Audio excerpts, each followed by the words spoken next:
प्रेम Narayan Dubey uncle को। मेरा प्रथम ये हुआ था कि मुझे किसी ने कहा था कि आपको ईश्वर का साक्षात्कार होगा, तो वो मेरे मन में बैठी हुई थी। कई गुरु किए मैंने, लेकिन किसी ने, अबे भाई मुझे ऐसे, ठीक है, किसी ने मतलब अलाउ नहीं किया। फिर गुरु जी के पास आया, और गुरु जी के पास आया तो मैंने उनके चरणों में निवेदन किया कि गुरु जी मुझे कुछ भी नहीं चाहिए, मुझे केवल ईश्वर साक्षात्कार चाहिए। तो गुरु जी ने कहा ठीक है। इसके बाद क्या हुआ कि मुझे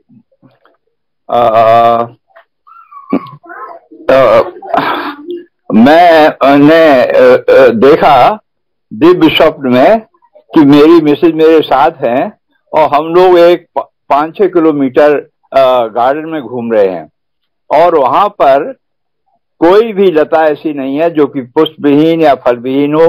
कोई भी वृक्ष ऐसा नहीं है कि पुष्पविहीन और फलविहीन हो। इसके उपरांत मैं जहाँ खड़ा हूँ तो उसके ऊपर भी लाल लाल फल लगे हुए हैं वृक्ष के नीचे, और थोड़ी दूर पर एक चौकीदार खड़ा हुआ है मेरे से 15 गज की दूरी पर। तो मैं कहता हूँ गुरु जी, मैं अगर इससे बोलूंगा पता नहीं ये देगा नहीं देगा, तो मैं उसको इग्नोर करके और 3 फल तोड़ लेता हूँ। एक फल तोड़ा और खाया तो so sweet so sweet so sweet, जैसा कि मैंने कभी स्वीट चखा नहीं था।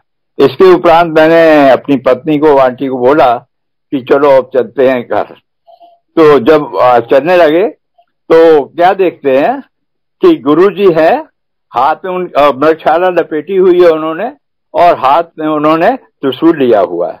मैं मिश्र से कहता हूं कि गुरुजी को यहीं से प्रणाम कर लो, और तब तक क्या है कि सुबह हो जाती है, मेरी नींद खुल जाती है।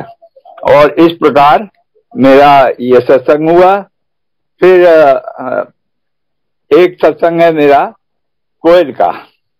वो ऐसे है कि मेरे घर के पास मैंने 3 वृक्ष लगाए हुए हैं, वो पीपल, बरगद और पाकड़।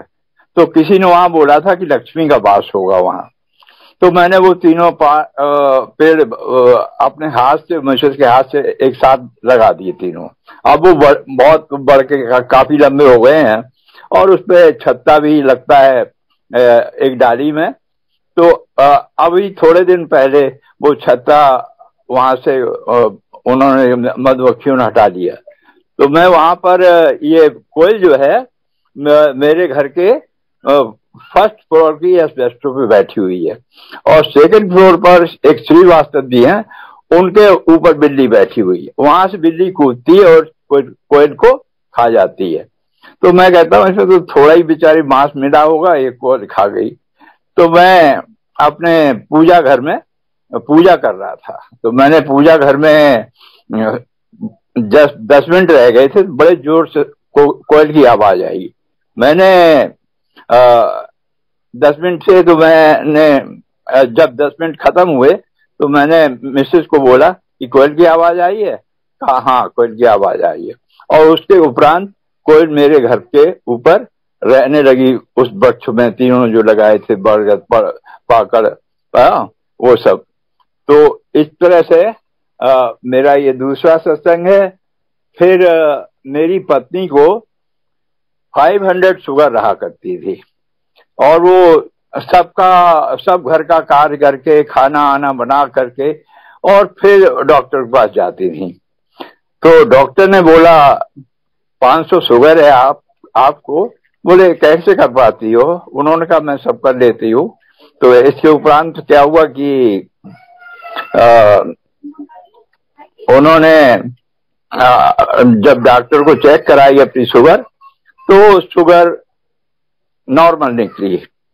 और इसके उपरांत मैंने, जब शुगर उपरांत निकली, तो मैं यहाँ पर एक आंटी रहती थी, उन्होंने मुझसे बोला कि मुझे बोला कि एक दिन वो निकल रही थी घर के पास से, तो उन्होंने देखा कि साक्षात शिव मेरे घर में बैठे हुए हैं। और इसके उपरांत वो समाप्त हुआ और लाओ तो तीसरा देखा। लाओ काकू दीदी का सत्संग है। फिर है मेरी बेटी की बेटी, एक काकू थी जो कि 3 साल की लगभग थी। व्हाइट कपड़े उसने पहने हुए थे और हम लोग ताजमहल देखने आए। 4-5 लोग थे हम लोग, 4 बच्चे थे और लेडीज वगैरह थी, जेंट्स हम दो ही थे। तो क्या हुआ कि ताजमहल हम सब लोग देख आए और इसके उपरांत हम लोग शाहजहां मुमताज की कब्रों के अंदर गए। वहां जाकर देखा तो ठीक लगा। तो उसके बाद मैंने देखा बाहर आके तो 3 चप्पलें तो पहन गए हैं बच्चे, एक चप्पल वहां पड़ी हुई है। तो मैंने सोचा इसका मतलब काकू नहीं निकल पाई। दोबारा गया, सब उनके पास देखा, कहीं नहीं मिला। अब हम लोग ताजमहल से निकले और दौड़े इधर उधर की किधर वैसी हाइट की, वैसे वाइट कपड़े पहने हुए लड़की कहाँ गई, और ऐसे करते करते हम लोग ताजमहल के मेन गेट पे आ गए। जब मेन गेट पर आ गए तो वहां पर एक सरदार जी खड़े थे और उन्होंने बोला कि एक मुसलमानी जो थी उसे बुरके में छिपा के लाई थी। तो गुरुजी ने बोला ये कुड़ी तुम्हारी है? हाँ। उसने बोला नहीं गुरुजी। तो बोला इथो रख। हाँ। और उन्होंने उसको वहां बैठा दिया काकू को। और इसके बाद वो जो था ये सत्संग समाप्त हुआ मेरा यहाँ, और आपको सुना था। एक मेजर जनरल यहाँ पर है 37 में। तो वो ये चेयरमैन के लिए इलेक्शन लड़ना चाहते थे सेक्टर 37 से, और तीनों ही सेक्टरों में उनका होता है। तो वो जनरल ने बोला कि आप तो कहीं सोसाइटी में जाते नहीं हो, सोशल गैदरिंग वगैरह में जाते नहीं हो, तो आप अनफिट हैं, और यहाँ ज्यादातर एससी के लोग हैं, तो कोई एससी वाला खड़ा हुआ। तो मैंने कहा अच्छा ठीक है। वो मेरे पास आए। जब मेरे पास आए मैंने कहा कि नहीं, आपको कोई नहीं रोक सकता है, आप बनोगे यहाँ पर अध्यक्ष। और मैंने उनको गुरुजी के मंदिर ले गया।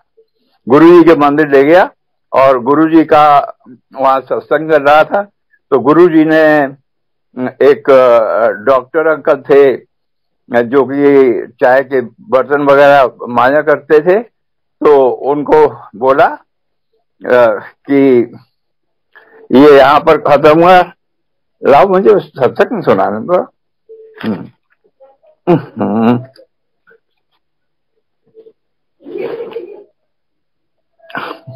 हाँ, और इस प्रकार से वो जो थे मुझे एबीसीसी में जहां पर वोटिंग हो रही थी वहां पहुंचे। तो वहां पहुंचे तो हम लोग वो उन्होंने अपनी कन्वेंसिंग काफी की थी।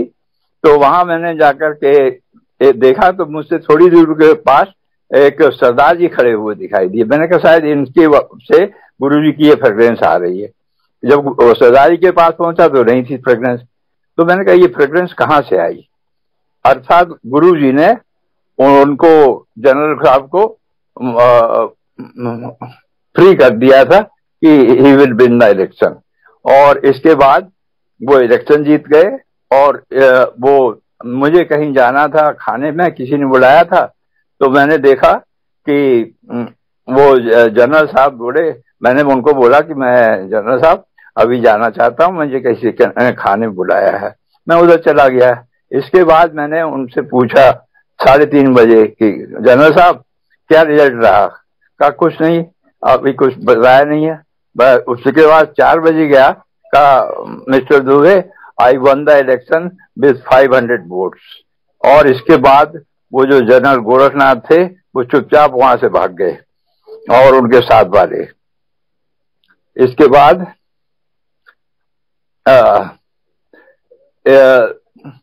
श्रीधरन की बैकबोन रस्सा चढ़ते हुए जैसा मिलिट्री में होता है, वो रस्सा जब उतर रहे थे तो हाथ से फिसल गया और वो गिरे तो उनकी बैकबोन फ्रैक्चर हो गई।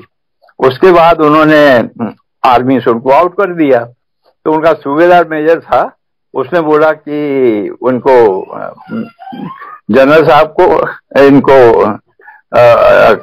मेजर साहब को कि आप जो है मेरे साथ चलो।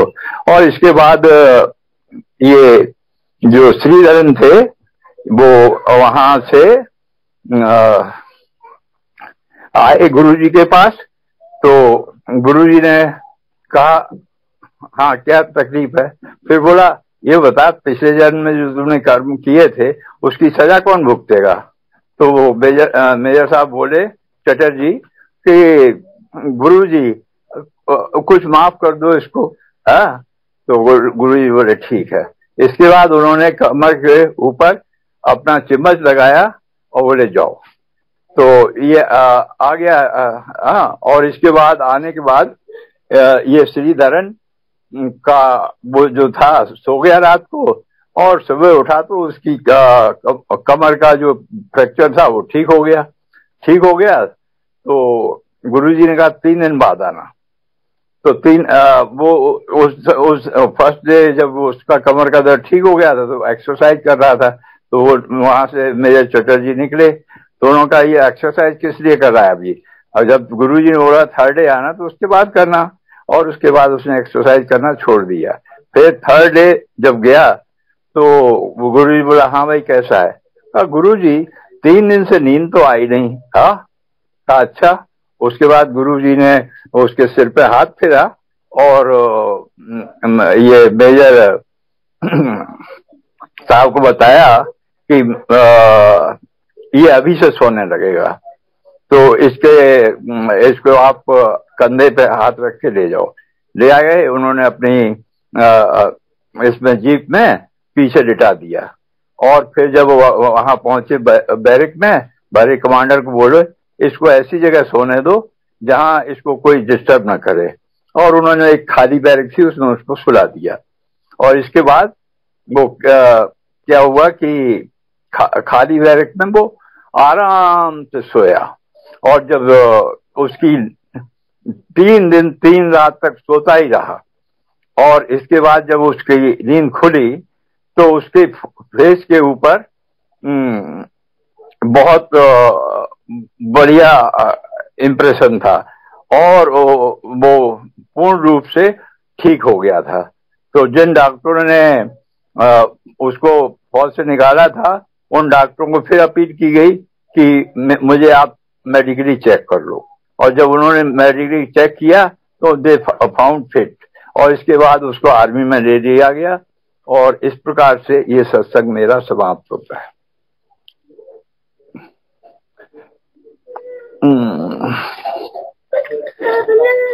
ना बेटा,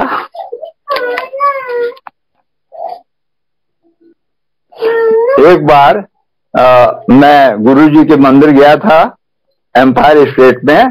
तो क्या हुआ कि हम और मिश्रित थे, दोनों बस से आए थे, क्योंकि गुप्ता जी कहते थे, गुरुजी कहते हैं कि किसी को अपने गाड़ी से मत लाओ, अपने आप आने दो। तो मैं बस से पहुंचा और मैं 6:45 बजे गुरुजी के आश्रम एम्पायर स्टेट पहुंच गया। और 3 सीढ़ियां चढ़ के आश्रम था। तो जैसे ही 6:45 बजे, जबकि 7 बजे मंदिर खुलता था, उस दिन मैंने कहा गुरुजी, अपने मन में कहा गुरुजी अगर अभी गेट खुल जाता तो बड़ा क्या अच्छा होता। बस गुरुजी ऊपर से उतर करके आए और गेट खोल दिया। अब मैं अपनी तो सब बातें बताता रहा लेकिन गुरुजी को नहीं सुना।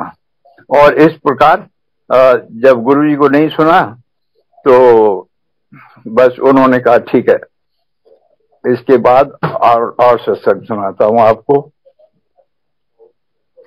हाँ हाँ हटो हाँ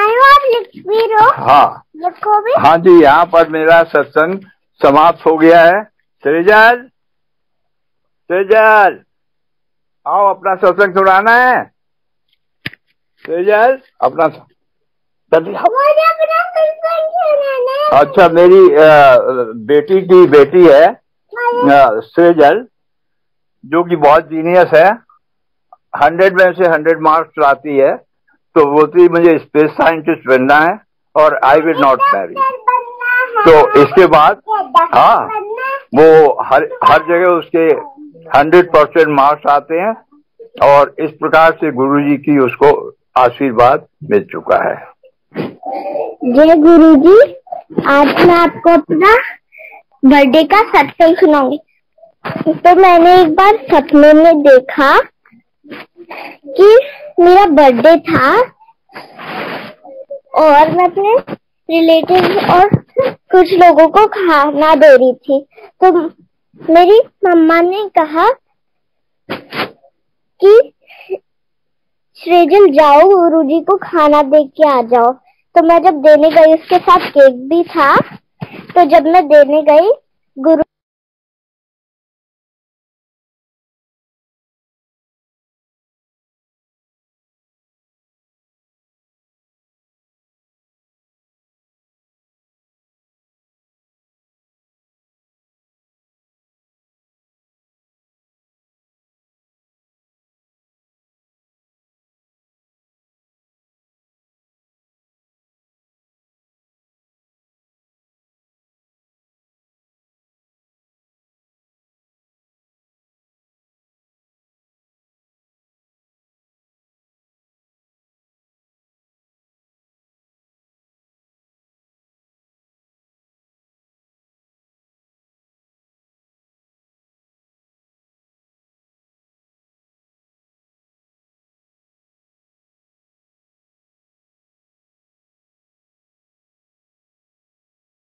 गौरी त्यागी आंटी।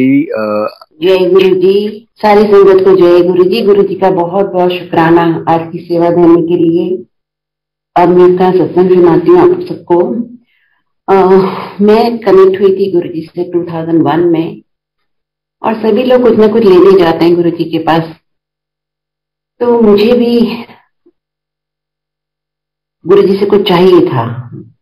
मुझे चाहिए था कि मेरी बेटी को, बहुत छोटी थी तब से वाइट पैचिस थे, तो मैं चाहती थी कि वो ठीक हो जाए। मैंने बहुत सालों ट्रीटमेंट कराया लेकिन वो ठीक नहीं हुई। फाइनली एक दिन मुझे लगा कि अब ये मेडिसिन से ठीक नहीं होगी, तो मुझे कोई स्पिरिचुअल हीलर, मैंने अपनी मदर को बोला कि कोई देखो है तो मेरी मदर ने कहा कि अभी तो कोई नहीं है। तो सेम ईयर प्रेम सिंह जी के थ्रू हम गुरु जी से कनेक्ट हो गए। सेम ईयर मुझे गुरु जी मिल गए, वो हमको लेके गए थे वहां पे। और जब मैं फर्स्ट गई थी गुरु जी के पास, फर्स्ट डे जब मैं गई थी, दैट वाज 3 अगस्त 2001, और सत्संग ऑलरेडी स्टार्ट हो चुका था और हम थोड़ा लेट पहुंचे थे, अराउंड 8 o'clock। तो पीछे जाके मथा टेके हम बैठ गए। सत्संग पूरा हमने अटेंड किया। लेकिन जब मैंने मथा टेका आज्ञा लेने के लिए, घर जाने के लिए, तो गुरु जी ने कहा थर्सडे आएंगे। तो मैंने कहा गुरु जी थर्सडे? तो उन्होंने कहा हाँ। मैंने कहा गुरु जी थर्सडे नहीं आ सकती। तो गुरु जी ने कहा क्यों? मैंने कहा गुरु जी हम तो वैष्णो देवी जा रहे हैं। तो गुरु जी ने फिर एकदम नाराज हो गए और गुरु जी ने फिर कहा फिर यहाँ क्या करने आएगी, वहीं पे चली जा। तो मेरी तब समझ में नहीं थी कि गुरु जी ने ऐसा क्यों कहा। लेकिन हम फिर वैष्णो देवी नहीं गए और गुरु जी के पास जाते रहे। बहुत अच्छा लगता था गुरु जी के पास जाके। लेकिन ये मुझे बहुत बाद में समझ में आई कि गुरु जी ये कह रहे थे कि एक ही जगह पे जाया करो, या तो, और जब आप पूर्ण गुरु के पास, शिव जी के पास पहुंच गए हो, सारे भगवान हमारे गुरु से आए, शिव जी से आए, राम कृष्ण सब बाद में आए। तो अगर हम शिव जी तक पहुंच गए तो हमें कहीं और जाने की जरूरत नहीं है। गुरु जी एक्सप्लेन नहीं करते थे। गुरु जी जो भी बोलते थे वो सारी सृष्टि के लिए हुक्म होता था, इसलिए वो एक्सप्लेन नहीं करते थे। आपको सिर्फ उनकी बात माननी है। अगर आप मान लेते हो तो आपको कभी लाइफ में प्रॉब्लम नहीं आएगी। जब भी जिसको कोई भी प्रॉब्लम आई है गुरु जी के रहते हुए, वो सिर्फ और सिर्फ गुरु जी की आज्ञा ना मान के आई है। गुरु जो भी कहते थे, मैं जैसे कह रही हूँ कि जो भी कहें आपको बिना सोचे समझे वो बात माननी होती है। ऐसे जैसे कि गुरु जी ने एक दिन मुझे कहा, हम सब हिंदू लोग रिचुअलिस्टिक पूजा करते हैं, सब फोटो साफ करनी, दिया करना, आरती करनी, 40 पढ़ते, लेकिन गुरु जी ने मेरी वो पूजाएं छुड़वा दी सब। मुझे गुरु जी ने कहा था कि छोड़ दे सब पूजाएं हैं। और फिर एक दिन अंकल ने मुझे कहा था कि गीता का चैप्टर पढ़ के और कहीं सुनाना था मुझे। तो मैंने कहा ठीक है, मैं गुरु जी से पूछूंगी। तो अंकल ने कहा इतनी छोटी सी बात तुम गुरु जी से पूछोगी गीता पढ़ने के लिए? बट पता नहीं क्यों मेरे माइंड में आया, मैंने कहा मैं गुरु जी से पूछूंगी फिर पढ़ूंगी गीता। तो जब मैं गुरु जी के पास गई नेक्स्ट ट्रिप में, तो मैंने गुरु जी से कहा गुरु जी मैं गीता पढ़ूं? तो कहते नहीं। मैंने कहा गुरु जी मैं रामायण पढ़ूं? कहते नहीं। मैंने कहा गुरु जी मैं योगा करूं? कहते नहीं। तो मैंने कहा गुरु जी मैं प्राणायाम करूं? कहते नहीं। फिर गुरु जी जोर से हंस पड़े और फिर गुरु जी ने कहा दोनों कुड़ियां का ब्याह कर ले, फिर शिव जी को मत्था मारती रहना। तो देखिए वो हुक्म था मेरे लिए कि मैंने गीता नहीं पढ़नी, रामायण नहीं पढ़नी। और एक बार मुझे गुरु जी ने कहा था शिव पुराण पढ़ा कर, तो वो मेरे लिए ये हुक्म था कि मुझे शिव पुराण पढ़नी चाहिए, क्योंकि जो कृष्ण भगवान के फॉलोअर्स होते हैं वो गीता पढ़ते हैं, जो राम को फॉलो करते हैं वो रामायण पढ़ते हैं। लेकिन हम लोग ये सब करके फाइनल स्टेज तक पहुंच गए, गुरु जी के पास पहुंच गए, शिव जी के पास पहुंच गए। तो हमें अब सब कुछ शिव जी के लिए करना है, तो हमें शिव पुराण पढ़नी है। गुरु जी सबको कहते थे शिव पुराण पढ़ने के लिए। तो वो एक हुक्म था, पर वो मैंने माना और मैंने कभी नहीं किया, दोबारा मैंने कभी नहीं पढ़ा, हमेशा शिव पुराण पढ़ती। ऐसे ही गुरु जी ने एक दिन कहा, ऐसे ही हम रात को बैठे रहते थे, गुरु जी के पास जाते थे, बहुत ही अच्छा लगता था। अब गुरु जी से तो आप कुछ बोल नहीं सकते, गुरु जी के सामने नहीं बोलना चाहिए, वैसे बोलना भी नहीं चाहिए गुरु के सामने, मुझे बाद में समझ आई। लेकिन जब मैं बहुत फ्री हो गई थी तो मैं गुरु जी से बहुत बातें कर लेती थी। तो मार्च में 2007 में मुझे एक दिन गुरु जी ने कहा जो गुरु कहते हैं उसको बोलते हैं यस। और फिर उन्होंने एक वर्ड बोला था टेलीपैथी, कि मैं टेलीपैथी से बात करूंगा। जब रात को कभी कभी हम बैठे रहते थे, एक दिन गुरु जी ने मुझे कहा कि बेल जूस पिया कर, तो बेल जूस से इंटेस्टाइन्स क्लीन हो जाती हैं।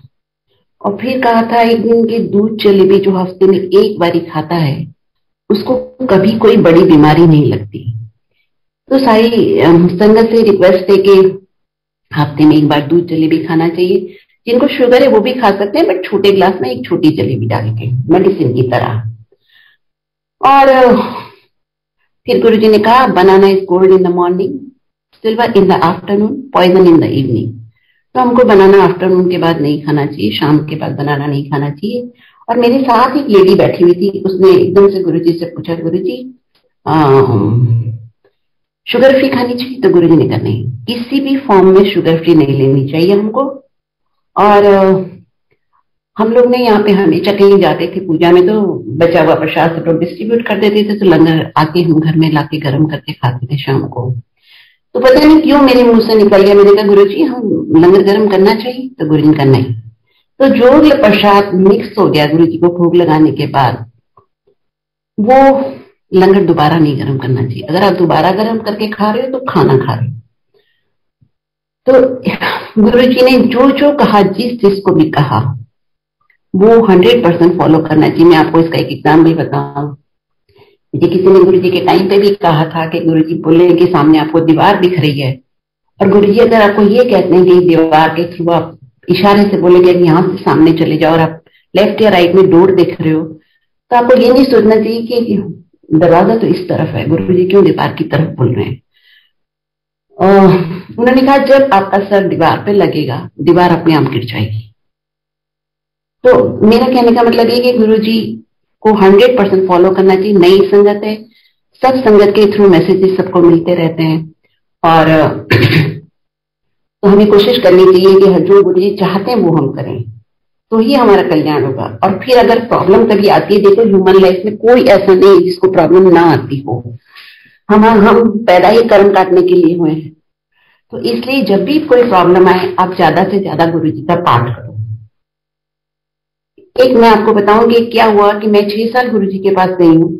3 साल तक गुरु जी मुझे कहते रहे, जब मेरी दोनों बेटियां एंटर होती थी, और मेरी बड़ी बड़ी लगती है क्योंकि उसकी हाइट भी ज्यादा है, छोटी छोटी लगती है, तो जब दोनों सामने एंटर होती थी तो गुरु जी कहते थे छोटी का ब्याह कर दे, जल्दी छोटी का ब्याह कर, जल्दी छोटी का ब्याह कर। हम कहते थे हाँ जी करेंगे, हाँ जी करेंगे। हमने कभी सीरियसली सोचा नहीं, और हम कभी ये सोचते थे कि बड़ी में भी तो हर तरह से परफेक्ट है, तो बड़ी के लिए गुरु जी क्यों नहीं बोलते। तो हमने कभी सीरियसली सोचा नहीं, और फिर टाइम में से निकलता निकलता गया और शादी आ गई। शादी आ गई तो 2006 में गुरु जी ने दोनों की शादी फिक्स करवा दी। छोटी की शादी हुई थी 30 मार्च को और बड़ी की शादी हुई थी 24 नवंबर को। तो मैंने गुरु जी से एक दिन कहा था, मैंने कहा गुरु जी सॉरी संगत जी। तो क्या हुआ कि जब मैंने आपको बताया ना कि जैसे मैं उसको ठीक कराने गई थी, तो 6 साल में गुरु जी ने उसको ठीक नहीं किया। और मैं हमेशा सोचती थी कि यहाँ पे सब आते हैं, सबका काम हो जाता है, हमारा काम क्यों नहीं हुआ। तो एक दिन गुरु जी ने मुझे अपने रूम में बुलाया, तो मैंने गुरु जी को कुछ नहीं कहा, लेकिन सिर्फ इतना ही कहा, मैंने कहा गुरु जी वो ठीक नहीं हुआ। तो गुरु जी ने कहा मैंने कोई दुकान खोल रखी है यहाँ पे। इसका मतलब ये था कि गुरु जी को ये बात पता था कि ऐसा नहीं है कि आप आओ और गुरु जी के पास काम करवा के चले जाओ। बहुत ऐसी संगत होती है जो सिर्फ काम कराने आती, गुरु जी उनका काम इमीडिएटली कर देते हैं और संगत भेज देते हैं। फिर मैंने एक संगत से पूछा था, मैंने कहा अंकल यहाँ पे सबका काम हो जाता है तो मेरा काम क्यों नहीं हुआ, मेरी बेटी तो ठीक नहीं हुई। तो उन्होंने कहा जब आपकी बेटी ने गुरु जी को मत्था टेका वो गुरु जी की बेटी हो गई, आप उसकी फिक्र मत करो। गुरु जी आपका काम करना गुरु जी को फ्रैक्शन ऑफ सेकंड लगेगी, लेकिन वो क्यों नहीं कर रहे ये गुरु जी को पता। और देखिए संगत जी, गुरु जी को सबका सब कुछ पता होता है। अगर मेरे गुरु जी, हमारे गुरु जी उस दिन मेरी बेटी को ठीक कर देते तो आज हम गुरु जी से कनेक्टेड नहीं होते। कितने जन्म हम लगते हमको गुरु जी के पास वापस आने में। वो ठीक जैसे ठीक कर देते हम छोड़ के यहाँ आ जाते और फिर भूल जाते। फिर कभी लाइफ में प्रॉब्लम आती तो हम सोचते कि हाँ भाई चलो एक गुरु जी ने ठीक किया था वहां जाए। तो गुरु जी ने हमें अपने पास रखा हुआ है। और गुरु जी को मैंने बाद में सुना था भी कि गुरु जी कहते थे जिनको अपने पास रखना होता है उसका काम मैं बाद में करता हूँ। और गुरु जी ने हमें कितनी अच्छी तरीके से अपने पास रखा हुआ है। सत्संग दिया हुआ है, सत्संग चल रहा है, गुरु जी की कृपा है, सब गुरु जी कर रहे हैं। और ऐसे लेकिन 2009 में 7 में गुरु जी चले, फिजिकल बॉडी छोड़ के चले गए। 9 में मेरी बेटी का अपने आप ठीक होना शुरू हो गया। उसने कोई मेडिसिन नहीं ली। हम लोगों ने गुरु जी के जाने के बाद, गुरु जी के पास जाने के बाद कोई भी मेडिसिन नहीं ली। 2009 में अपने आप ठीक हो गया, ठीक होना शुरू हो गया। और 2010 एंड तक 11 बिगनिंग तक 90% ठीक हो गया। वाइफ पूरी वाइट पैचेस ठीक हो गए। तो देखिए ये गुरु जी की ब्लेसिंग है कि गुरु जी ने एक दिन मुझे ये भी कहा था, शरीर छोड़ने से पहले 2007 में मुझे उन्होंने कहा था अप्रैल में, अपनी फर्स्ट फिंगर पॉइंट आउट की थी एम्पायर स्टेट के दरवाजे की तरफ और कहा था इस दरवाजे के अंदर जो आता है उसका सब कुछ ठीक हो जाता है, किसी का जल्दी किसी का देर से। लेकिन हम लोग इंसान है, बहुत डेस्परेट हो जाते हैं, हमको लगता है हमारा काम क्यों नहीं हुआ क्यों नहीं हुआ। लेकिन गुरु जी हमारी सोल की जर्नी के लिए है। गुरु जी ओवरऑल हमें सारा सटल वे में चेंज कर देते हैं। जो चेंजेस हम में आते हैं वो पता भी नहीं लगते और धीरे धीरे सब कुछ गुरु जी ठीक कर देते हैं। आप जिस काम के लिए जो है वो काम भले गुरु जी बाद में करें, लेकिन ओवरऑल आपकी फैमिली लाइफ, आपकी पूरी लाइफ गुरु जी चेंज कर देते हैं, सबका ट्रांसफॉर्मेशन कर देते हैं। तो इसलिए हमको थोड़ी पेशेंस रखने की जरूरत है। 2014 में एक दिन मैंने गुरु जी से कहा गुरु जी चलो जहां हम रहते हैं आप चलो हमारे साथ। तो गुरु जी ने कहा मैं बाहर नहीं जाता और तू जहाज भर के यहाँ के लेके आ लोगों को। मैं जब दिल्ली में जाती थी तो एम्बियंस में रहती थी जो गुड़गांव में है। 6 साल में गई हूँ गुरु जी के पास, एक भी संगत लेके नहीं गई। तो मैंने सोचा मैं जहाज भर भर के कैसे गुरु जी के पास लोगों को लेके जाऊँ यहाँ से। और देखिए 2008 में सत्संग जैसे ही स्टार्ट हुआ उसके बाद हर रोज 1 साल के बाद हर रोज कोई ना कोई यहाँ से गुरु जी के मंदिर में बैठा होता था, बड़े मंदिर में। तो गुरु जी खुद ही सब कुछ अपने अरेंजमेंट खुद ही किए हुए उन्होंने। हमेशा सबको ओवरऑल सबको फैमिली में भी गुरु जी ब्लेस करते हैं। अगर एक भी आता है, मैं ऐसे ही एक दिन गुरु जी के पास बैठी थी, गुरु जी का तो अपनी माँ को लेके आ। तो मैंने कहा गुरु जी मेरी मम्मी नहीं आ सकती। तो उन्होंने कहा क्यों? क्योंकि हम लोग यहाँ रहते थे और मेरा घर इतना फंक्शनल नहीं था, मेरा किचन फंक्शनल नहीं था, तो मैं खाना नहीं बनाती थी। हम लोग क्लब से खाना मंगा के खाते थे। तो मैंने कहा गुरुजी मेरी मदर बहुत एजड है, 80s में है, तो वो खाना नहीं खा सकती क्लब का, तो वो नहीं आ सकती हूँ। तो गुरुजी का खाना मैं खिलाऊंगा, तो अपनी माँ को लेके आ। और देखिए उन्होंने मेरी मदर को बुलाया, 1 महीना रखा। जिस फर्स्ट डे जब मेरी मदर गई तो उन्होंने कहा इसको 1 महीना यहीं पे रखा, और 1 महीना वहां पे मेरी मम्मी को रखा और बहुत ब्लेस किया गुरुजी ने। मेरी मम्मी सिर्फ एक चीज से डरती थी कि उनका एंड कैसे होगा। उनको लगता था कि क्या कौन सी बीमारी होगी उनको, पता नहीं क्यों उनके दिमाग में ही बैठ गया था। सारी उम्र वो कभी हॉस्पिटल में नहीं गई, वो एकदम फिजिकली फिट थी, पर उनको ही अंदर से साइकोलॉजिकल डर था, उनको हॉस्पिटल जाना ही नहीं पड़ा। रात में सोए सोए वो चली गई, तो इतनी बड़ी ब्लेसिंग है। तो एक दिन गुरु जी के पास में बैठी थी, तो मैंने गुरु जी से कहा गुरु जी मैं अपने भाई को बुलाऊं। तो गुरु जी ने कहा, पहले नाम बोला उन्होंने, फिर कहा अच्छा बुला ले। और मेरा भाई आया, उसको बहुत बड़ी फाइनेंशियल प्रॉब्लम थी, तो गुरु जी ने उसको ब्लेस किया और उसको एक उपाय बताया गुरु जी ने। कुछ हल्दी का उपाय करना था जो रनिंग वाटर में बहा देनी थी 21 डेज तक, आधी बहा देनी थी और आधी डेज इकट्ठा करके गुरु जी के पास लेके आना था आफ्टर 21 डेज, और उनकी पूरी फाइनेंशियल प्रॉब्लम सॉल्व हो गई। गुरु जी के जाने के बाद उसको माउथ कैंसर हो गया, और माउथ कैंसर की सर्जरी हो गई और बिल्कुल ठीक हो गया मेरा भाई। आज 8-10 साल हो गए उसको और वो बिल्कुल ठीक है। तो गुरु जी सबका कल्याण करते हैं हमेशा। लेकिन मैं गुरु जी का हर रूल फॉलो करती थी। गुरु जी ने एक दिन, गुरु जी चाहते थे कि कोई मोबाइल नहीं यूज करे। हमने कभी भी प्रीमाइसिस में मोबाइल नहीं यूज किया है, कभी भी हमने किसी से लेफ्ट एंड राइट सोशलाइजिंग नहीं की, किसी को पता भी नहीं था कि मैं बाहर रहती हूँ। गुरुजी जो चाहते थे हम सब वो मानते थे, उनकी बात करते थे। इसीलिए गुरुजी ने बहुत बहुत आशीर्वाद दिए। सारी रात गुरुजी मुझे अपने पास बैठा के रखते थे, कुछ ना कुछ कहते रहते थे, कुछ ना कुछ समझाते रहते थे। एक दिन मुझे गुरुजी ने कहा नवा मोबाइल खरीद, नवी गड्डी खरीद और कार्टियर का चश्मा खरीद। तो वो आके हमने खरीदा। क्यों कहा तो गुरुजी को पता। छोटे छोटे टेस्ट लेते थे गुरुजी ने, लेकिन वो कुछ बातें हम मान पाते थे, कुछ नहीं पाते थे। शुरू में ही गुरुजी ने मेरे टेस्ट लिए थे, एक दिन का डायमंड ला के दे दे, वो भी मैंने नहीं लिया। फिर एक दिन का मोबाइल नवी गड्डी ला के दे दे। अब मुझे लगता था कि ऐसी चीजें मैं कैसे लेके आऊंगी, क्योंकि तभी मैंने नया जाना शुरू किया था। तो मुझे लगा कि मैं कैसे अपने हस्बैंड को बोलूंगी, और मैं नहीं जाना शुरू किया था, तो इतना बड़ा अमाउंट कैसे मैनेज करूंगी ना। तो मैंने दिया कुछ नहीं, लेकिन फिर भी गुरुजी को कुछ चाहिए भी नहीं था। गुरुजी तो सिर्फ छोटे छोटे टेस्ट लेते थे। मुझे बहुत बाद में समझ में आई कि गुरुजी जो कहे हमको सिर्फ हाँ कहना होता है, गुरुजी की बात नहीं काटनी चाहिए।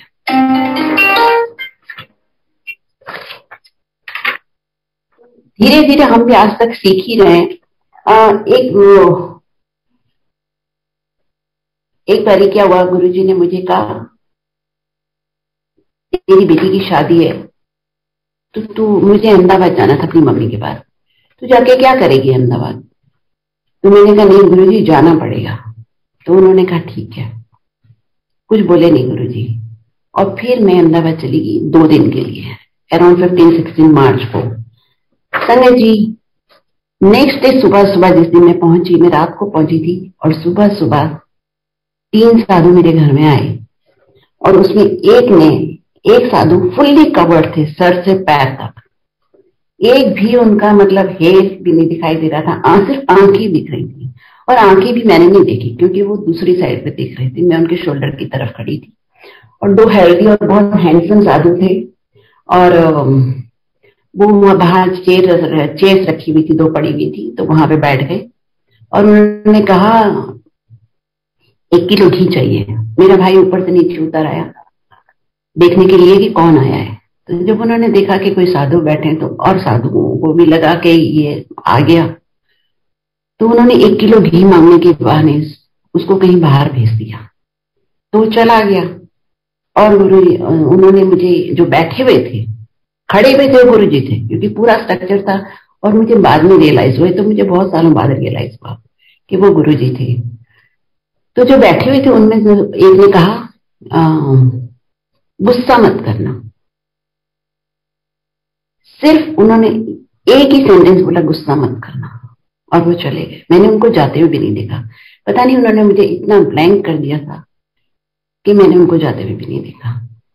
तो ये जो हमारी नेगेटिव क्वालिटीज होती है, सब गुरुजी आपकी निकाल देते हैं, कि गुरुजी आपका इनर ट्रांसफॉर्मेशन कर देते हैं पूरा। पर धीरे धीरे आपको भी थोड़ा सा अपने आप की हेल्प करनी पड़ेगी, कि आपको भी खुद अपने इनर ट्रांसफॉर्मेशन के लिए तैयार होना चाहिए। ये नहीं कि आप अपने वेज चेंज करने को तैयार नहीं। गुरुजी सब कुछ तो करेंगे, लेकिन फर्स्ट स्टेप ना आपको लेना पड़ेगा। 99% गुरुजी उसके बाद कर देंगे। ऐसे गुरुजी ने मेरा नाम चेंज किया। पहले मुझे एक दिन नाम दिया गौरी, सॉरी संगत जी, पहले उन्होंने मुझे एक दिन नाम दिया मीरा 2004 में। लेकिन देखिए मैं बहुत गुरुजी से फ्री हो गई थी, तो मैंने गुरुजी से कहा, गुरुजी इस एज में नाम चेंज करूंगी तो सब लोग हंसेंगे। तो गुरुजी ने कुछ नहीं कहा, गुरुजी चुप हो गए। फिर गुरुजी ने एक दिन 2006 में मुझे नाम दिया गौरी। वो दिसंबर में दिया था 2006 दिसंबर में। तो मेरी बच्चे मेरे साथ थे, तो मेरी बेटी ने मेरी सिस्टर्स को फोन करके बोला कि हमें तो मम्मी बोलना पड़ेगा, तो आप प्लीज ऐसा करो कि हमारी मम्मी को गौरी बुलाया करो। तो मेरी सिस्टर्स मेरे से बहुत फ्री है, उन्होंने कहा तेरी मम्मी पागल होगी, इस एज में नाम चेंज करने चलिए। तो हम भूल गए उसको, बात को खत्म हो गई। गुरुजी के जाने के बाद बड़े मंदिर में मैं बैठी रहती थी पूरा दिन। तो एक वहां पे ना छोटे ग्रुप में कोई सत्संग कर रहा था। तो उन्होंने, उसमें से किसी ने पूछा कि भाई, किसी ने बोला था गुरुजी को कि गुरुजी आप किसी का नाम चेंज करते हो तो आप मेरा भी नाम चेंज कर दो। तो गुरुजी ने कहा मैं किसी का नाम नहीं चेंज करता, नाम ऊपर से आता है और किसी का। देन आई रियलाइज कि गुरुजी ने दो नाम दिए मुझे, और दोनों नाम मैंने नहीं एक्सेप्ट किए। कितनी बड़ी ब्लंडर की मैंने गुरुजी की बात नहीं मानी। फिर जब यहाँ पे सत्संग शुरू हुआ तो हमने अपना नाम सबको गौरी बताया, लेकिन मैंने पेपर्स पे कभी नहीं चेंज करवाया था। तो वो चेंज शुरू करवाया हमने 2017 में, 2 साल प्रोसीजर के बाद 2019 में हमने नाम पेपर्स पे चेंज करवा दिया। लेकिन गुरुजी मुझे बार बार एक बात समझा रहे थे कि मंत्र जाप किया कर। जब गुरुजी के पास जाते थे तो वैसे सारा टाइम गुरुजी के अराउंड लाइफ रिवॉल्व करती थी, तो कभी सोचा ही नहीं कि क्या करें। जब मेरी लाइफ में प्रॉब्लम हो गई, मेरी बेटी की शादी 30 मार्च को, लेकिन थोड़े दिनों बाद मुझे पता चला कि थोड़ी प्रॉब्लम है शादी में। तो एक दिन जब मेरी बड़ी बेटी ने कहा मम्मी वो ना थोड़ी प्रॉब्लम सीरियस होने जा रही है। उस दिन मैं इंडिया में थी, तो मैंने कहा ठीक है मैं आज गुरुजी के पास जाऊंगी और गुरुजी से बात करूंगी, फर्स्ट टाइम। लेकिन 6 साल में गुरुजी के पास गई, मैंने कभी कुछ नहीं मांगा। मैं यहां तक कि मैंने गुरुजी को एक बार भी नहीं कहा कि गुरुजी मेरी बेटी को ठीक कर दो। तो मैंने सोचा आज गुरुजी से बात करके आती हूँ। और जैसे ही मैं गुरुजी के पास गई, गेट पे मुझे न्यूज मिली कि गुरु आज सत्संग नहीं है। मैंने कहा आज सत्संग कहाँ है? तो उन्होंने कहा गुरुजी तो बड़े मंदिर में है। तो मैंने कहा सत्संग बड़े मंदिर में? तो उन्होंने कहा नहीं गुरुजी नहीं रहे। फिर मैं किससे कहती? तो मुझे समझ नहीं आ रही थी। और मेरे सारे घर वाले गुरुजी के दर्शन कर चुके हैं, लेकिन वो नहीं मानती। वो भी गुरुजी की कोई लीला ही होगी शायद। वो बहुत पूजा करते हैं, शिव जी की पूजा करते हैं, पर वो रिचुअलिस्टिक करते हैं, शिवलिंग को नहलाना, पाठ करना, पर वो नहीं मानते, वो अभी तक नहीं मानते। तो जो भी रहा, तो मैंने गुरुजी से कहा कि हम मंदिर में बैठे रहे, मैं किससे कहती। तो फिर मेरे घर वाले इसलिए भी नाराज हो गए कि अगर अपना बच्चा डूबने लगता है तो पेरेंट्स बचा लेते हैं, तुम्हारे गुरु ने क्यों नहीं बचाया, क्यों नहीं शादी टूटने दी। लेकिन इसका जवाब मेरे पास नहीं था, और इससे पहले मेरी लाइफ में कोई प्रॉब्लम थी भी नहीं। फिर मैंने अपने पंडित जी को फोन किया। हमारे पंडित जी बनारस के पंडित हैं, और वो बहुत स्पिरिचुअली इवॉल्व हैं। तो मैंने पंडित जी से कहा, मैंने कहा पंडित जी ऐसा क्यों हुआ गुरु जी के रहते हुए? सबसे पहले गलती तो हमारी थी, क्योंकि गुरु जी बचाना चाह रहे थे। गुरु जी ने बहुत टाइम से गुरु जी हमको कह रहे थे इसकी शादी करो जल्दी, इसकी शादी करो जल्दी, लेकिन बाद में उनको दिख गया था कि अब जब हम कोऑपरेट नहीं करते गुरु को, तो फिर गुरु के लिए भी मुश्किल हो जाता है हमारा काम करना, फिर हमको फेस करना पड़ता है। देन वी रियलाइज कि भाई हाँ, हमसे ब्लंडर हुई कि हमने गुरु जी की बात नहीं मानी। और गुरु जी ने एक बार नहीं, बहुत बारी कहा था। तो मैंने पंडित जी से जब कहा, तो पंडित जी ने कहा आप तो कितनी पूजा करती थी, आपने सब छोड़ दी इसलिए। मैंने कहा नहीं, पूजा तो गुरु जी ने मुझे छोड़ने के लिए कहा था। तो देखिए, वो फर्स्ट मैसेज पंडित जी के थ्रू आया था। उन्होंने कहा जब गुरु पूजा छुड़वाता है या गुरु पूजा, तो उनका जरूर कोई मंत्र होगा जो आपको करना होता है। तो वो मंत्र जाप करना था मुझे, जो मैंने नहीं किया। संगत जी एक सेकेंड। उसके बाद मेरी बेटी की शादी थी 24 नवंबर को, दूसरी बेटी की शादी थी, बड़ी बेटी की। तो शॉपिंग में और मंत्र जाप करने का कहाँ टाइम होता है, शादी में इतना काम होता है। हम लोग यहाँ से पैसे भी जाते थे, फिर वो बात भूल गई। और जब मैं शादी के टाइम पे गई इंडिया, तो मैं 1-2 महीने पहले चली गई थी। मैंने स्पेशली अपने पंडित जी को अहमदाबाद से बुलवाया। वो 40 दिन मेरे घर में रहे। और इंडिया में जैसे पंडितों से पूजा करवाते हैं ना, किसी के नाम की, किसी के नाम की, तो ऐसे हमने उस पंडित जी से 1.25 लाख गुरु जी का मंत्र करवाया मेरी बेटी के नाम से। लेकिन क्या हुआ संगत जी? कुछ नहीं हुआ, क्योंकि पाठ खुद करना होता है। वो जो उन्होंने पाठ किया, उनका आशीर्वाद उनको मिला होगा। और वो बनारस के पंडित थे, स्पिरिचुअली इवॉल्व थे, वो बड़े मंदिर जाते थे, उनकी किस्मत में दर्शन करने थे, उनके भी दर्शन हो गए बड़े मंदिर में गुरु जी के। फिर गुरु जी के जाने के बाद 2007 में क्या हुआ, जब मैं यहां आ गई, तो मैं हर रोज किसी ना किसी का सत्संग सुनती थी आफ्टरनून में इंडिया से। और वो मेरा टाइम पास होता था। आफ्टरनून में मैं सत्संग सुनती थी, मुझे बहुत अच्छा लगता था। और मैं सबसे ये पूछती रहती थी आपकी लाइफ में कोई प्रॉब्लम है, आपकी लाइफ में कोई। मैं प्रॉब्लम अपनी नहीं बताती थी, बट मैं जानना चाहती थी कि किसी की लाइफ में ऐसे प्रॉब्लम कैसे हो सकती है गुरु जी के रहते हुए। बट मैंने कहा ना, जैसे कि हम जब कोऑपरेट नहीं करते तब प्रॉब्लम होती है। अगर हम गुरु जी की बात मान लेते तो शायद नहीं होती। तो मुझे बाबा अंकल ने बोला, अंकल आंटी आप फकीर पढ़ो, आपको समझ में आएगी सब कुछ। तो संगत जी, फकीर और ऑटोबायोग्राफी ऑफ अ योगी जरूर पढ़नी चाहिए। ऑटोबायोग्राफी ऑफ अ योगी गुरु जी पढ़ने के लिए बोलते थे सबको। और फकीर भी बहुत ही पावरफुल बुक है, उसमें बहुत बहुत अच्छे मैसेजेस हैं। तो ऐसे फिर एक दिन क्या हुआ कि जब हम लोग फोन कर रहे थे इंडिया, तो मैंने किसी को फोन किया, उन्होंने फोन नहीं उठाया। ऐसे मैंने डिफरेंट लोगों को, 5 लोगों को फोन किया और 5 में से किसी ने फोन नहीं उठाया दिल्ली। फिर मैंने रमा बहल को फोन किया और रमा बहल ने फोन उठाया और फिर आधा घंटा उन्होंने मुझे सत्संग सुनाया। फिर जैसे ही रमा बहल का हम लोग फोन बंद हुआ, मुझे लगा हिमाचल फोन करती हूँ मास्टर जी को। वो लास्ट मंथ 6 मंथ्स गुरु जी की फिजिकल सेवा में थे और वहीं रहते थे गुरु जी के पास all the time, day and night. तो मैंने उनको फोन किया, तो मैंने कहा master ji, hello master ji. तो मास्टर जी ने कहा 5 फोन आप कर चुके हो, रमा बहल से आपकी बात हो गई है, मंत्र जाप किया करो। और मंत्र जाप की उन्होंने फर्स्ट लाइन बोली। वो सेकेंड मैसेज आया था गुरु जी का कि भाई मंत्र जाप किया करो। लेकिन वो फिर सॉरी, मैं आपको पूरा सत्संग सुनाती पहले। तो मुझे लगा कि इनको कैसे पता कि मैं 5 फोन कर चुकी हूँ और गुरु जी का रमा बहन से बात कर चुकी हूँ। तो मैंने जब उनको वापस फोन किया तो उन्होंने कहा ये हेडक्वार्टर है, यहाँ पे सब कुछ पता लग जाता है। तो गुरु जी वॉज स्पीकिंग थ्रू मास्टर जी और ये मैसेज दे रहे थे कि मंत्र जाप करना चाहिए। और वो गुरु जी खुद थे, इसलिए उन्होंने सेकेंड लाइन नहीं बोली, मुझे मंत्र जाप की फर्स्ट लाइन उन्होंने बोली थी। लेकिन वो भी नहीं हो पाया क्योंकि वैसे ही डिप्रेस रहते थे सारा टाइम के भी।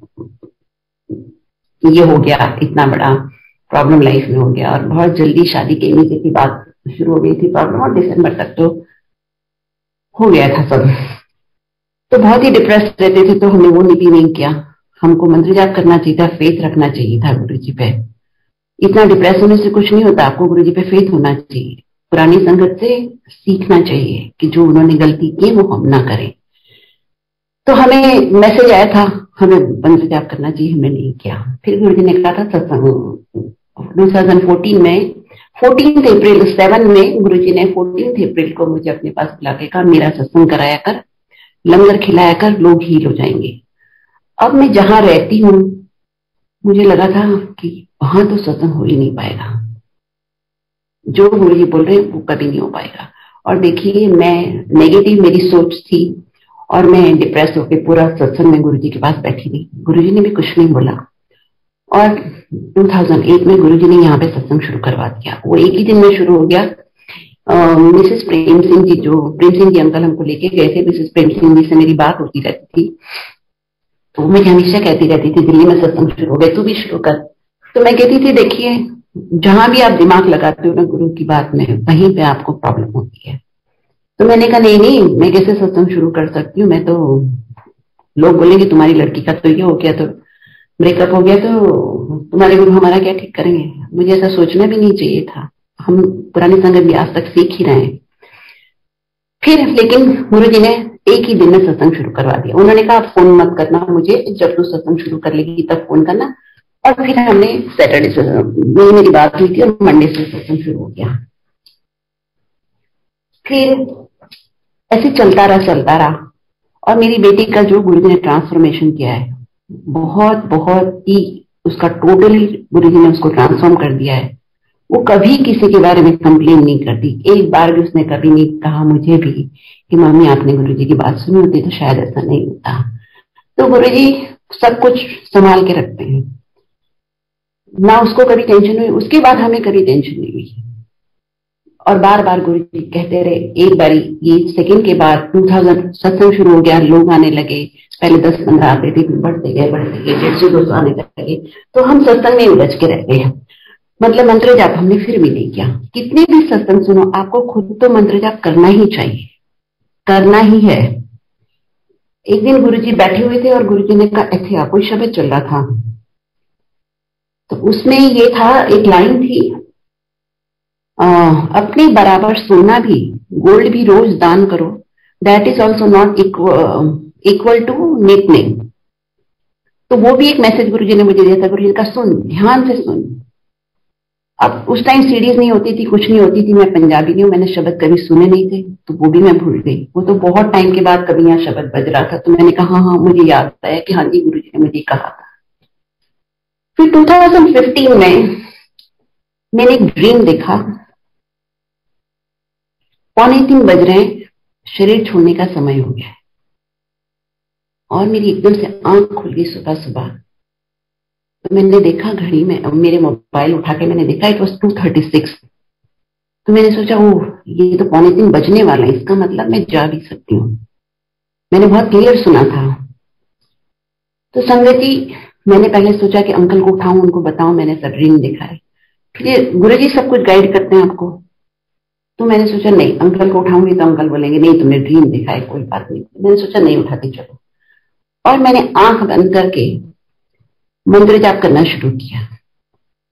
थोड़ी देर हुई तो मुझे लगा अब तो टाइम हो गया है, 9-10 मिनट की बात थी, अब तो काफी टाइम हो गया। मैंने आंख खोली तो 2:50 हुए थे सुबह के। और देखिए 10 मिनट के मंत्र जाप से गुरुजी ने मुझे एक न्यू लाइफ दी। उस दिन मेरी लाइफ फिर बचा ली गुरुजी ने। और गुरुजी ने मुझे एक बार ये भी कहा था अपने पास बुला के, जब गुरुजी फिजिकली थे, कि जा तू अपना टीका कहीं भी दिखा ले, तेरा टाइम खत्म हो गया है। तो गुरुजी मेरा नाम चेंज कर रहे थे क्योंकि मेरे फर्स्ट नाम से मेरी लाइफ खत्म हो रही थी, एंड हो रही थी। और मैंने कभी दिखाया नहीं क्योंकि मेरे हॉरोस्कोप में लिखा है कि 60 के बाद मेरी लाइफ नहीं होगी। तो जब मैंने मंत्र जाप किया 10 मिनट, तो मुझे गुरुजी ने न्यू लाइफ दी। और जब मेरी आंखें बंद थी तो मैंने अपनी विंडो के बाहर गुरुजी को व्हाइट कपड़ों में देखा था, कि मैंने दर्शन किए। लेकिन संगत जी हम कभी कभी इतने इग्नोरेंट होते हैं, हम सीरियसली लेते नहीं है गुरुजी की बातों को। और उसके बाद भी मैंने मंत्र जाप नहीं किया। मैं बड़ी खुश हुई थी कि गुरु जी को देखा मैंने, गुरु जी ने मुझे न्यू लाइफ दी। सबको मैं सत्संग सुनाती रहती थी हमेशा, लेकिन जो मैसेज था वो मैंने कैच नहीं किया उसका, मतलब उसमें सीरियसली सोचा नहीं कि गुरु जी ने क्यों ड्रीम मुझे दिखाया। और जो भी मुझे मिलता था मैं सबको सत्संग सुनाती थी। नीचे सत्संग जब चलता था उनमें उसमें भी सबको सुनाती थी कि मुझे गुरु जी ने न्यू लाइफ दी। तो जब भी गुरु मिलता है आपको सिर्फ और सिर्फ गुरु जी का मंत्र जाप करना होता है। हम सारे शब्द में भी सुनते हैं ना, नाम जपना नाम जपना। मंत्र जाप बहुत इफेक्टिव होता है। जैसे गुरु ग्रंथ साहिब में लिखा है ना, गुरु मान्यो ग्रंथ, ऐसे हम सब के लिए मंत्र जाप है। मंत्र जाप में ही गुरु जी की सारी एनर्जी है, मंत्र जाप में ही गुरु जी की सारी पावर है। आप जितना ज्यादा मंत्र जाप करोगे उतनी ज्यादा आपको गुरु जी की प्रेजेंस फील होगी, आपका कनेक्शन स्ट्रांग होगा गुरु जी से। गुरु जी आपको डायरेक्ट मैसेज देंगे। हमेशा गुरु जी कहते थे ना, डायरेक्ट कनेक्शन बनाओ, तो डायरेक्ट मैसेज आपको गुरु जी देंगे। इसलिए आपको ज्यादा से ज्यादा मंत्र जाप करना चाहिए। उसके लिए कोई सीडी की भी जरूरत नहीं, कोई सत्संग अटेंड करने की भी जरूरत नहीं है। गुरु जी ने सबको फ्री किया हुआ है, क्या बाथरूम में भी कर सकते हो, चलते फिरते भी कर सकते हो। लेकिन जो गुरु जी के ऑरा में बैठ के आप मंत्र जाप करते हो, that is much more powerful. तो इसलिए थोड़ी थोड़ी देर हमेशा 5-10 मिनट लगा के जितना भी टाइम आप निकाल सको, और टाइम बच्चे भी छोटे हैं, घर छोटा है, लोग घर में फैमिली मेंबर ज्यादा है, आप सुबह शाम सोने से पहले और सुबह उठते किया करो, वो भी बहुत बड़ी बात है। तो मंत्र जाप जरूर जरूर करना चाहिए और खुद करना चाहिए। तो संगत जी, थर्ड वो मैंने मंत्र जाप नहीं किया और वो मैं से मिस हो गया। 2018 में, नहीं सॉरी 17 में, शिवरात्रि के 2 दिन पहले मैंने फिर एक ड्रीम देखा। और शिवरात्रि के फंक्शन के लिए मुझे कोई कपड़ा लेने जाना था मार्केट में। तो जब मैं जाने से पहले रात को पता नहीं क्यों क्या था, मुझे नहीं पता, याद नहीं मुझे, उस रात को मैंने देखा कि एक छोटा सा थिएटर है और उस थिएटर में पीछे की तरफ 4-5 लोग बैठे हो, 100-150 सीटिंग का वो थिएटर होगा। और फ्रंट रो में मैं सबसे आगे अकेली बैठी हुई थी, जस्ट नियर द एंट्रेंस।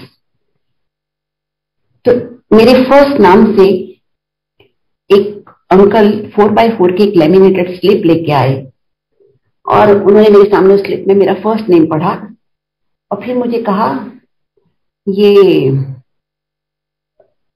आपका नाम है? मैंने कहा जी। ही सेड आ जाओ। देखिए संगत जी, मैं ड्रीम में समझ गई कि वो मुझे मारने के लिए ले जा रहे हैं। और मैंने पीछे गई, मैंने अपनी ज्वेलरी उतार के अंकल को दे दी, बैंगल्स और चेन, और मैंने कहा मैं जा रही हूँ। तो अंकल थोड़े एक्सप्रेशन चेंज हो गए अंकल के। तो मैंने कहा कोई बात नहीं, सबको आगे पीछे जाना है तो मैं जा रही हूँ। और फिर उसके बाद मैं बाहर निकली तो डार्क लॉबी थी और लॉबी के लेफ्ट में एक छोटा सा रूम था, वो भी डार्क था, उसमें कोई डोर नहीं था और वहां पे 3 लोग नीचे जमीन पे मरे हुए पड़े हुए थे। तो उनको गोली से मारा गया था। और वो मैंने देखते ही उनको कहा, मैं ये सब ड्रीम नहीं हो रहा है। मैंने कहा ये तो गोली से मार रहे हैं, तो मुझे बहुत दर्द होगी। देखिए गुरु जी को पता था कि मुझे फिजिकल पेन बर्दाश्त नहीं है, मैं मेंटली बहुत स्ट्रांग हूँ। और मैंने कहा वो गोली से मार रहे हैं तो मुझे तो बहुत ज्यादा दर्द होगी, ये तो मेरे लिए ठीक नहीं है। तो साथ में एक आयरन चेयर पड़ी हुई थी और साइड से गैसेस निकल रही थी। तो मैंने कहा ये मेरे लिए सही है एकदम, नो प्रॉब्लम। तो उन्होंने मुझे हाथ के इशारे से कहा कि यहाँ बैठ जाइए। तो मैं संगत जी वहां पे बैठ गई और मैं समझ गई कि अब मुझे मारने वाले हैं।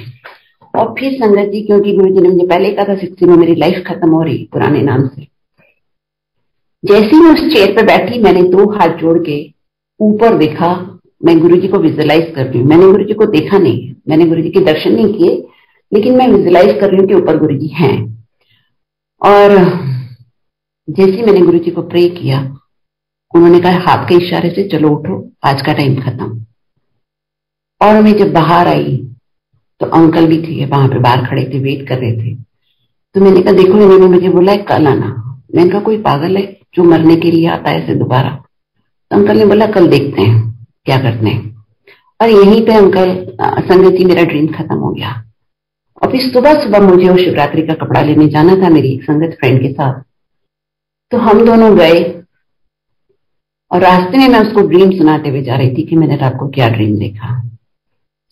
और एक फ्लाईओवर पे एक एक्सीडेंट हुआ, कार एक्सीडेंट, जिसमें 8 गाड़ियां इन्वॉल्व थी। एक गाड़ी तो 180 डिग्री टर्न हो गई और मैं हमारे आगे की गाड़ी से ना डिक्की खुल गई, उसमें कार सीट थी, आके सड़क पे गिर गई।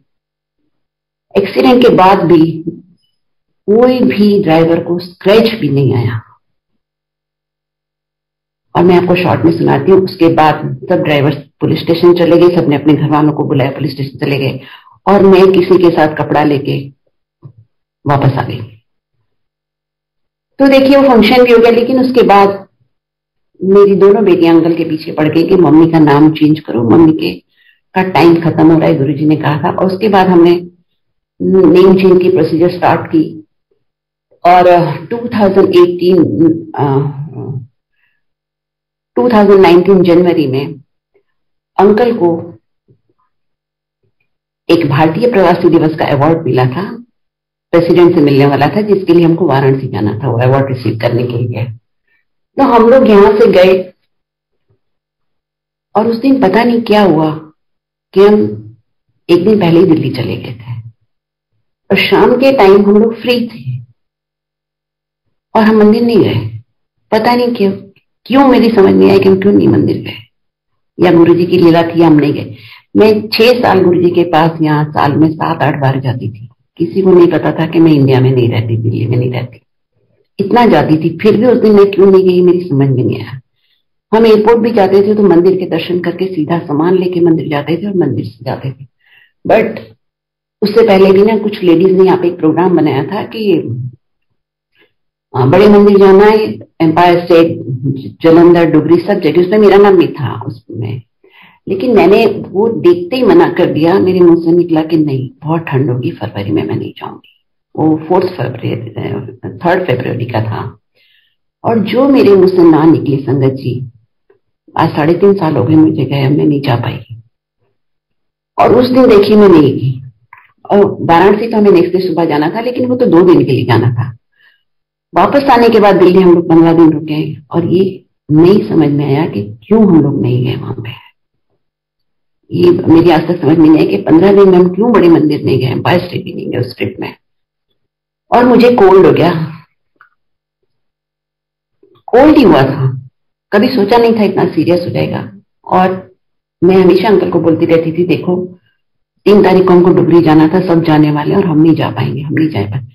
फाइनली अंकल ने कहा ठीक है, मैं 3 तारीख की सुबह तुमको ले जाऊंगा और रात को हम वापस आ जाएंगे। हम हमेशा कार से जाते थे, सुबह 4 बजे निकलते थे, रात को 11 बजे दिल्ली वापस आ जाते थे। और अंकल की 4 तारीख की सुबह फ्लाइट थी 6 बजे की वापसी की। तो अंकल ने कहा कोई बात नहीं, हेक्टिक हो जाएगा पर मैं तुम्हें ले जाऊंगा। और 1 तारीख को ही मैं इतना सीरियस हो गई कि मैं नहीं जा पाई डुगरी में। और 4 तारीख को मैं जैसे यहाँ पे आई, मैं हॉस्पिटल में एडमिट हो गई। पूरी फ्लाइट में मैं अनकॉन्शियस थी। मेरी एक फ्रेंड एयरलाइन में काम करती है, उसने मुझे बताया कि एयरलाइन में, एयरक्राफ्ट में अनकॉन्शियस पैसेंजर को बोर्ड नहीं करने देते फ्लाइट। शी सेड कि तुम्हारी आंखें जरूर खुली होंगी। और देखिए संगत जी, हो सकता है मेरी आंखें खुली हों, कब मैं लाउंज में पहुंची, कब मैं टिकट काउंटर पे पहुंची लाउंज, मुझे कुछ भी नहीं याद। पूरी फ्लाइट में भी मैं अनकॉन्शियस थी। मैं आई जहां पे यहाँ फ्लाइट लैंड की तो मेरी आंखें खुल गई और मैं होश में आ गई। लेकिन 1-2 मिनट के बाद, एयरपोर्ट से निकलते ही 2 मिनट के बाद मैं फिर अनकॉन्शियस हो गया। मुझे 20 दिन बाद होश आया।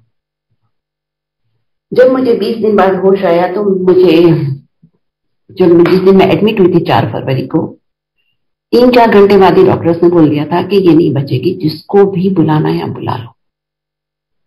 और मेरी एक बेटी सिंगापुर में रहती है, एक बेटी न्यूयॉर्क में रहती है। अंकल ने दोनों को फोन कर दिया और दोनों बेटियां 6 तारीख की सुबह यहाँ गई थी। मेरे लंग्स वर वर्किंग ओनली 30%। आपको पता है संगत जी, 60% पे भी कोई चांस नहीं होता किसी के भी बचने का, लेकिन मुझे गुरु जी ने बचा के रखा हुआ था। एक संगत की डॉक्टर थी, वो भी 8 तारीख को आने वाली थी। गुरु जी ने उनका प्रोग्राम ही प्रीपोन करा दिया और वो उसी हॉस्पिटल में थी जिसमें मैं एडमिट हुई थी।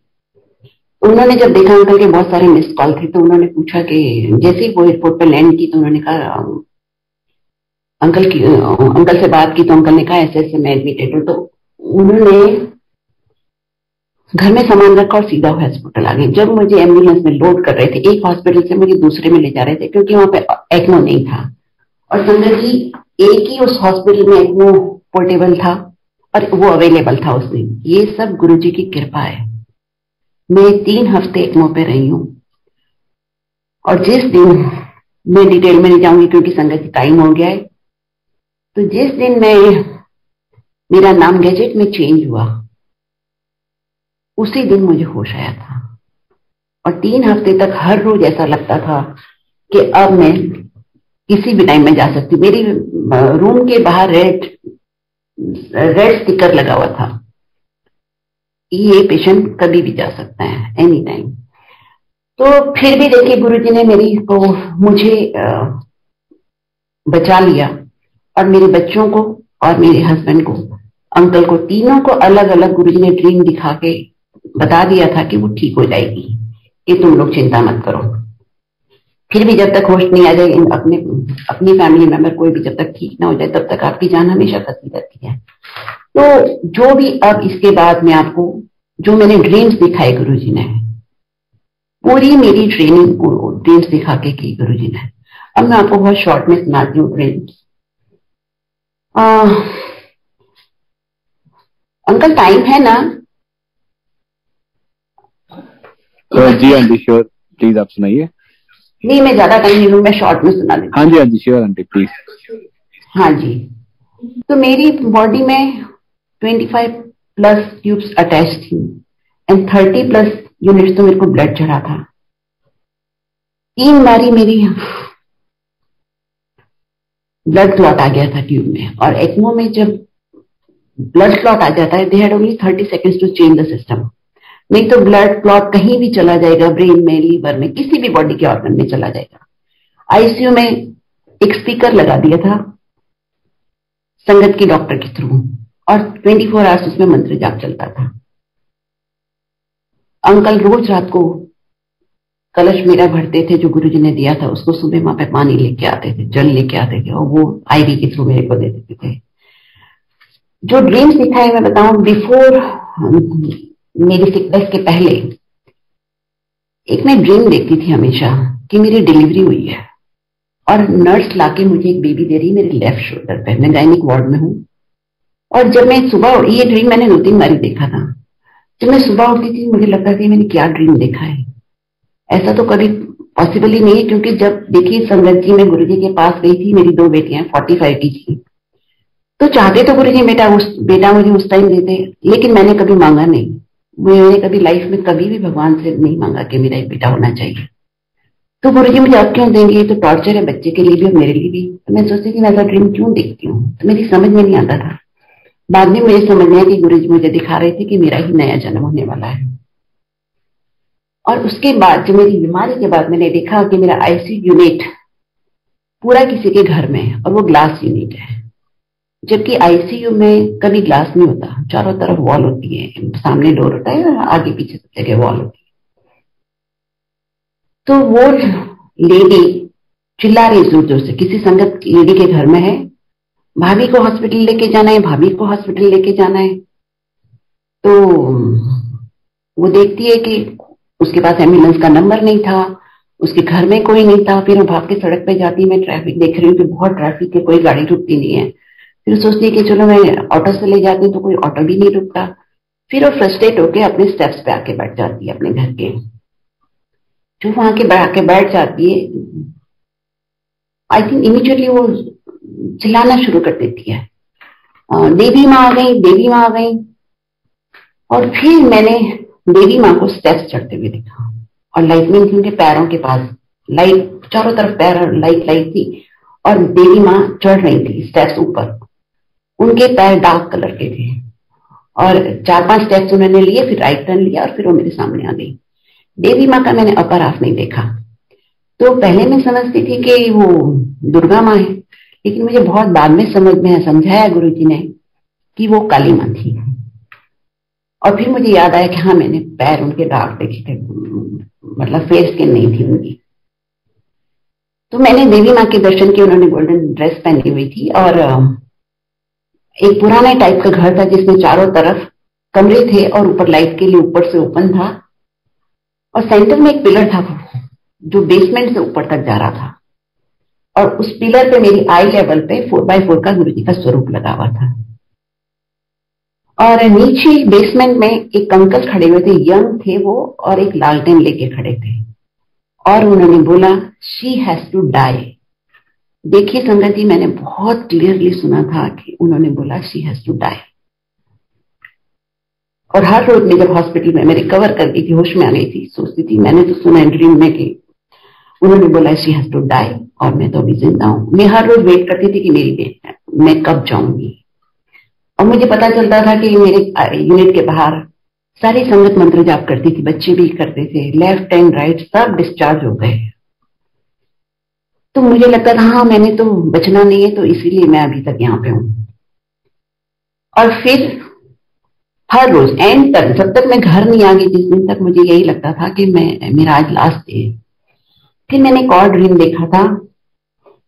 मेरी राइट साइड पे एक बेड पे 3 लोग बैठे हुए हैं, और लेफ्ट साइड पे मैं पैर करके बैठी हुई, और मेरी नर्स ने मुझे टाइटली सर से और एक हाथ बैक पे रख के मुझे टाइटली पकड़ा हुआ है, और मुझे उन लोग राइट साइड में सीन को देख के हाँ या ना बोलना था। तो मैंने अपना फेस टर्न कर लिया, जो कि मैं हाँ नहीं बोलना चाहती थी। जब मैंने अपना फेस टर्न कर लिया तो नर्स ने मुझे टाइटली हक करके बोला आपके गुरु ने आपको बचा लिया। तो देखिए गुरुजी ने क्लियरली मुझे बता दिया कि मैंने तुझे बचाया है। कितने टाइम से गुरुजी कह रहे थे, कितने टाइम से मुझे गुरुजी कह रहे थे। ऐसे मैंने एक और ड्रीम देखा था कि एक फार्म हाउस में काम करके ना बहुत सारे वर्कर्स जा रहे हैं, जो सबके लिए मैसेज है, मैं आज सिर्फ वो ड्रीम सुनाती हूँ। और बहुत सारे वर्कर्स जा रहे थे, और उनके पास विंटर था, कुछ भी नहीं था। एक कपड़े पहने हुए थे, एक छोटा सा बैकपैक था जिसमें जूस आता है, और एक चिप्स जो छोटे बच्चे लेके चलते हैं 3-4 साल के। वो अपनी होम कंट्री जा रहे थे, और उनके बच्चों के लिए कोई गिफ्ट नहीं, कुछ नहीं, उनके अपने पास भी बुलंद पहनने के लिए नहीं थे। और मेरा आईसीयू, मैं स्ट्रेचर पे अपने घर में लेटी हुई हूँ, और मेरे मशीन्स लगी हुई है सारी, और साथ में एक मेरी अटेंडेंट बैठी हुई है। तो वो लेडी को मैं बोलती हूँ मेरी अलमारी खोल, फिर वो खोलती है। फिर एक पर्स निकलता है तो मैं कहती हूँ दे दे, अब तो मैं जा रही हूँ। फिर दूसरा निकलता है तो मैंने कहा दे दे, मैं तो जा रही हूँ। ऐसे वो 2-3-4 पर्स निकाले, फिर एक पर्स में गोल्ड का वो कॉइन निकलता है, तो कहती है कि देखो इसमें तो गोल्ड का कॉइन है। मैंने कहा मैंने क्या करना है, मैं तो जा रही हूँ।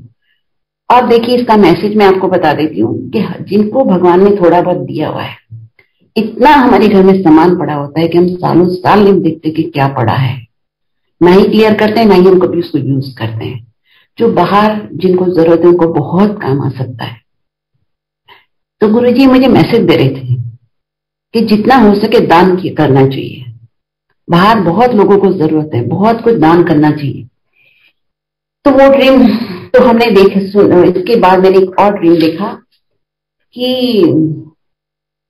एक यंग लड़की थी, वो 20s में थी, अर्ली 20s में, और उसके ना 3 बेटे थे, तीनों 5 साल से नीचे थे। एक 4-5 साल का होगा, एक 1.5-2 साल का होगा, और एक 8-9 महीने का ऐसा कुछ था, पर तीनों छोटे थे।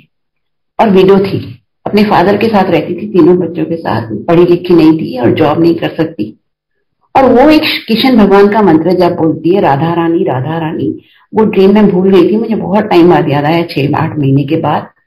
तो मुझे सिर्फ इतना याद है कि वो राधा रानी वाला, पर वो जितनी देर में मंत्र जब बोलती है, इतनी देर में उसके भगवान, उसके फादर पूरा किशन भगवान का स्केच बना देते हैं। तो मुझे समझ नहीं आ रहा था कि ड्रीम मुझे क्यों दिखाया। और उसके फादर कहते हैं देखो हमारी लड़की के पास कुछ भी नहीं है, विडो है और खाने को भी नहीं है, पढ़ी लिखी नहीं, नौकरी नहीं कर सकती। तो मैं हमेशा सोचती रहती थी कि ये ड्रीम मुझे क्यों दिखाया गुरुजी ने, इसका क्या सेंस बनती है। तो गुरुजी ये समझा रहे थे, और ये सबके लिए एक मैसेज है जो मैंने मंत्र जाप के बारे में बोला कि वो लड़की के पास कुछ भी नहीं था और सारी दुनिया भर की प्रॉब्लम्स थी। ना पढ़ी लिखी थी, ना पैसे थे, और बच्चे इतने छोटे थे, खाने को भी नहीं था। फिर भी उसकी भक्ति इतनी थी कि वो डे एंड नाइट मंत्र जाप कर रही थी। और हमारे गुरुजी तो जैसे संगत आती है, बंगला गाड़ी कार तो सबको वैसे ही दे देते थे गुरुजी, सब कुछ चॉकलेट की तरह बांटते थे। फिर भी हम लोग भक्ति नहीं करते। गुरुजी बार बार ये कह रहे हैं सब कुछ आपको मिल जाएगा, पर आपको भक्ति करनी चाहिए। गुरुजी हमारी स्पिरिचुअल ग्रोथ के लिए है, ये सब चीज तो गुरुजी दे ही देंगे। ऐसे गुरुजी मुझे सबको समझा रहे थे। एक उस टाइम पे एक हमको नेगेटिव सीरियल नहीं देखने चाहिए। मैंने एक सीन देखा था, मैं जब गुरुजी मुझे एक बार कहा था कि ऑफिस से आकर, तो मैं जब भी ऑफिस से आती थी, अंकल आते थे 7 बजे, मैं आती थी 5 बजे, तो मैं वो क्राइम पेट्रोल में जो रियल स्टोरीज आती है ना, नेगेटिव सीरियल है, वो मैं देखती थी। तो वो सीन मेरी आंखों के आगे से फ्लैश हो गया था जब मैं हॉस्पिटल में थी।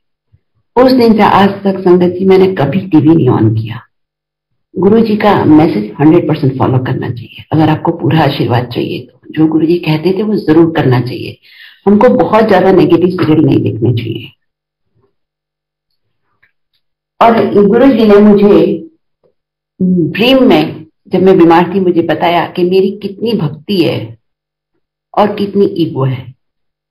ये भक्ति और ईगो का परसेंटेज भगवान के अलावा कोई नहीं बता सकता। आप किसी को देख के बोल सकते हो कि बहुत गुस्से वाले या बहुत अच्छे, बहुत सॉफ्ट नेचर की है। तो एग्जैक्ट परसेंटेज भक्ति का और एग्जैक्ट परसेंटेज ऑफ ईगो का गुरुजी ने मुझे बताया, और percentage of ego was much higher than percentage of भक्ति। तो गुरुजी हमेशा ये कहते थे अपनी ईगो नीचे रख के भक्ति ज्यादा करो, और जितनी ज्यादा हम भक्ति करेंगे हमारी ईगो वैसे ही गुरुजी कर देंगे। काम तो सब गुरुजी का है, पर गुरुजी हमें सिर्फ ये कहते थे कि जाप किया करो। जब हम कुछ भी नहीं कर सकते, जिनको कोई पाठ गुरुजी ने नहीं बोला, कि सरदार जो गुरुजी के पास आते थे, शायद उन लोगों को गुरुजी ने बोला था, किसी को मैंने बाद में सुना है कि सुखमनी का करो, किसी को जपजी साहब का पाठ करने के लिए बोला। लेकिन जिनको कुछ भी नहीं बोला उनको सिर्फ और सिर्फ मंत्र जाप करना चाहिए, और जितना ज्यादा हो सके उतना ज्यादा करना चाहिए मंत्र जाप। मंत्र जाप में गुरुजी की पावर है। मंत्र जाप में सब कुछ है, जो हम चाहते हैं वो सब कुछ हो जाएगा, बट हमको पाठ करना चाहिए। गुरुजी सबको बोला करते थे पाठ करो। एक मेरा और भी कोई आंटी आई थी, मैंने एक सत्संग सुना था अभी थोड़े दिन पहले कि एक आंटी आई थी, शी वॉज इन 60s और 80s, और मुझे याद नहीं एग्जैक्टली 60s में थी कि 80s में। तो उसने आके गुरुजी को मत्था टेक के बोला कि मेरा गुरुजी पैरों में गोडों में बहुत दर्द है, ठीक कर दो। तो गुरुजी ने कहा तूने कभी पाठ किया? तूने कहा नहीं मैंने पाठ नहीं किया। गुरुजी ने कहा जा घर जाके पहले 1 साल बैठ के घर में पाठ कर, फिर मेरे पास आना, और अगर 1 साल पाठ करेगी तो तेरे गोडे वैसे ही ठीक हो जाएंगे। तो यही गुरुजी का मैसेज है जो गुरुजी मुझे बार बार दे रहे थे कि पाठ किया करो, पाठ किया करो। हम कितना भी सत्संग सुने, कितना भी अटेंड करें, लेकिन हमको पाठ जरूर करना चाहिए अपने आप थोड़ी देर के लिए। जय गुरु जी। सारी संगत जी को भी जय गुरु जी।